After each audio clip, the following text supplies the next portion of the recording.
Out of 54 countries in Africa, why did Andrew Holness choose Burkina Faso for his $600 million apology? It wasn't random, it was personal. And when you learn the reason, you'll never see this the same way again. It started with a letter, one that never made headlines. A private message from Kingston to Ouagadougou, sealed with words that could change history. Andrew Holness didn't just pick Burkina Faso out of sympathy. He picked it because of a promise buried in decades of silence between two nations that once suffered under the same chains, and yet never truly met eye to eye. This wasn't a political move. It was something deeper. A gesture that carried the weight of Jamaica's forgotten past and Africa's unhealed wounds. And when Holness finally stepped before the cameras, he wasn't just apologizing, he was confessing. But what led to that moment? What connects a Caribbean island to one of Africa's most defiant nations? To understand that, we have to go back, way back, to where this story really began. To understand this story, we must return to the roots, to two lands separated by an ocean, yet bound by the same scars of history. Jamaica, an island once chained under British rule, carried generations of people torn from Africa. The rhythm of the drums, the language of resistance, and the spirit of freedom still echo in its streets. But those echoes were born from pain, from ships that sailed from the West African coast, carrying souls who would never see home again. Burkina Faso, then known as Upper Volta, lived its own nightmare under French control. Its gold was taken, its borders drawn by strangers, and its voice buried under colonial silence. But in every village, in every heartbeat, there remained one truth: Africa would rise again. Years later, when the Caribbean fought for independence, they looked to Africa for strength. And when Africa rose, it looked to the Caribbean for proof that freedom was possible. The two regions have always been mirrors, one reflecting the other's struggle, one carrying the other's dream. But in the race for survival, those connections faded. Jamaica moved closer to Western powers for aid and trade. Africa was left standing alone, fighting against systems designed to keep it weak. And yet, history has a way of circling back. Ibrahim Traoré's rise in Burkina Faso reignited something powerful, a reminder of what true independence means. His words reached Jamaica's shores, stirring emotions long buried in its people and its leaders. That was the moment Andrew Holness began to look beyond politics and toward the truth. The apology that stunned the world did not begin in a meeting room. It began in the memory of shared pain and the rediscovery of shared pride. The day of the announcement began like any other in Kingston. Bright skies, calm winds, the scent of salt drifting from the Caribbean Sea. No one could have guessed that within hours, Jamaica's Prime Minister would deliver one of the most surprising speeches in modern history. Inside the Parliament building, the atmosphere was tense. Cameras lined the hall, journalists whispered among themselves, and ministers sat in silence, unaware of what was about to unfold. Andrew Holness stepped up to the podium, his expression calm but heavy. There were no political slogans, no long introductions, just a pause. And then words that sent shockwaves through every corner of the room.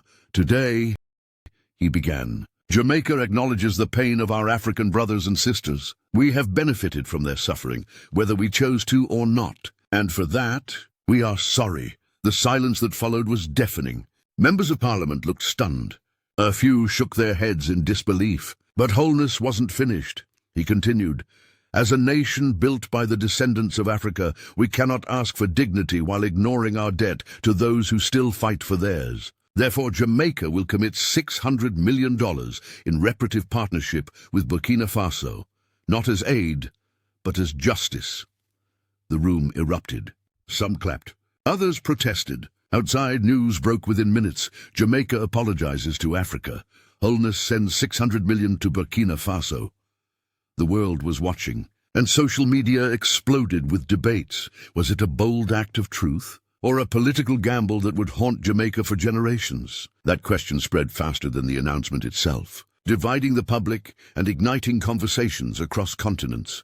But what most people didn't know was that Holness's apology wasn't written by political advisors or diplomats. It came from something far deeper, a discovery that connected him personally to the very people he apologized to. And when that truth came to light, everything changed. So what did Andrew Holness discover that made him risk everything for this apology? Think about that, and tell us what you believe his real reason was, before we reveal the hidden story behind this moment. For many watching across the world, the announcement sounded like a political statement, a headline designed to gain attention. But for Andrew Holness, it was something far more personal. Behind that $600 million apology was not just a government decision, but a deep confrontation with Jamaica's own forgotten past. For decades, Jamaica had proudly spoken about its African roots, through music, through culture, through pride. Yet economically and politically, the island remained tied to the same Western systems that once enslaved its ancestors. Trade agreements, foreign loans, and diplomatic pressure quietly shaped every major national decision. In reality, Jamaica had never truly been free. Holness knew this. And when he studied the struggles of Burkina Faso under Ibrahim Traoré, a young leader defying global powers, something struck him. Traoré was doing what Jamaica had once dreamed of, standing on its own feet, refusing to be controlled by outsiders. It reminded Holness of what Jamaica used to be, and what it had lost. The apology, then, was not charity. It was redemption, a way to acknowledge that Jamaica, like much of the Caribbean, had watched Africa suffer while seeking approval from the very powers that once colonized them both. Holness said during his speech, "We cannot speak of unity while profiting from division. We cannot claim freedom while others pay its price." Those words cut deep, not only in Africa but in Jamaica itself. For many Jamaicans, it was a moment of reckoning, a realization that true independence isn't measured by flags or anthems, but by courage.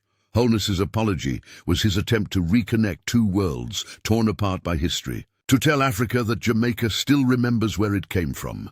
But this act of courage also came with consequences, both political and personal. Because when a leader challenges the system that made him, the system doesn't forgive easily. And that's exactly what was about to happen next. When Andrew Holness's words echoed through the hall, all eyes turned to one man, Captain Ibrahim Traoré. The cameras zoomed in, the world held its breath, and for a moment, even silence felt heavy, because everyone knew this apology wasn't just about money. It was about power, pride, and the man who had dared to challenge the world's most powerful institutions. Traoré sat calmly, his military uniform pressed, his gaze steady. But behind that composure was a storm. He understood what this moment truly meant. For decades, African nations had been offered aid, but never apologies. They had been told to forgive, but never truly heard. And now, for the first time, a world leader was publicly acknowledging Africa's stolen dignity. Holness's words didn't flatter Traoré. They validated his struggle, the same struggle that had made him both a hero to millions and a target to those who feared a united Africa.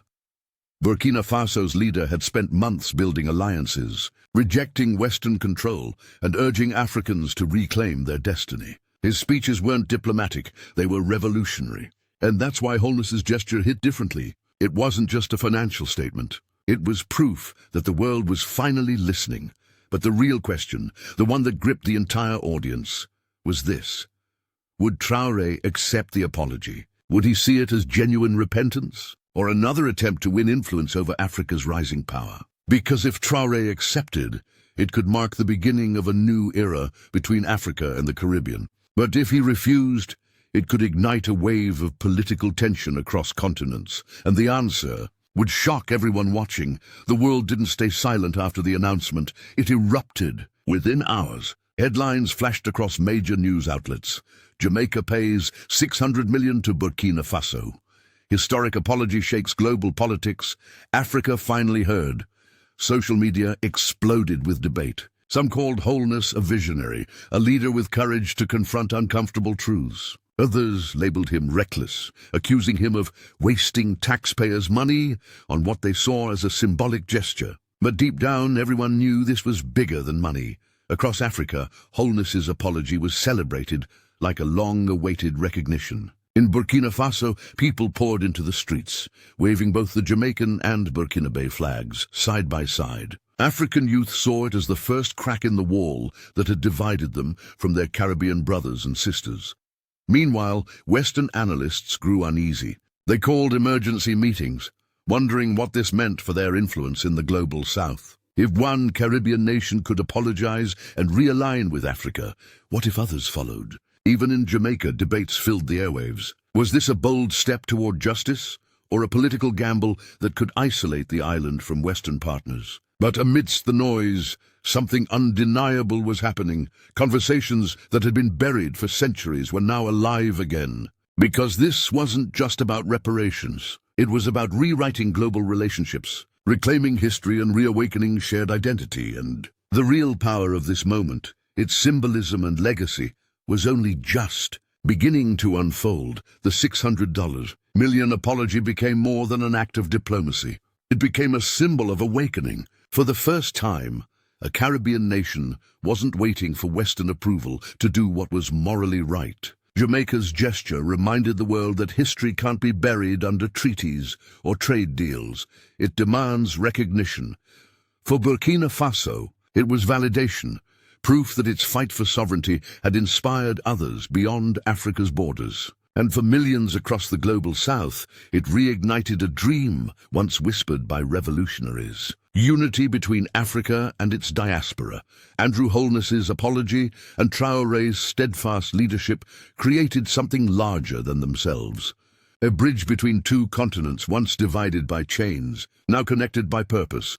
But the question remains, will this legacy inspire other nations to follow? Or will it fade as another forgotten promise in history's archives? As the applause faded and the flags lowered, one thing became clear. History had shifted. Andrew Holness's apology wasn't just between Jamaica and Burkina Faso. It was between the past and the future, between silence and truth. This moment reminded the world that courage isn't found in power, it's found in honesty. It proved that even small nations can rewrite history when they choose to stand tall. And while leaders debate and critics analyze, the people have already understood. Unity is the new revolution. But this story doesn't end here. Because while Jamaica's voice echoed across Africa, another leader, Ibrahim Traoré, was standing before the world, challenging Western hypocrisy right at the United Nations. If you haven't seen how that moment unfolded, click on our previous video. Western leaders shocked as Ibrahim Traoré exposes their hypocrisy at the UN.